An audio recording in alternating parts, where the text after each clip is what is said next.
Maybe this didn't go off if I have a decoder issue. Tomorrow afternoon. Impact at 6.0 feet. The Bridgetown Causeway is closed due to flooding. At 7.0 feet, several more causeways are closed due to flooding.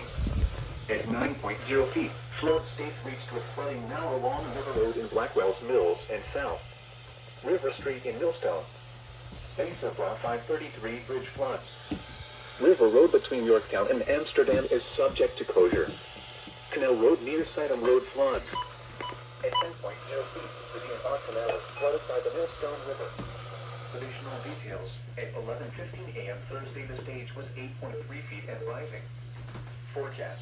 The river is expected to rise above flood stage this afternoon to a crest of 9.8 feet just after midnight tonight. It will then fall below flood stage late tomorrow morning. Flood stage is 9.0 feet. Flood history.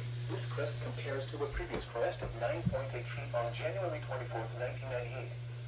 http://www.weather.com/safety/flood. Yeah, this ain't going off.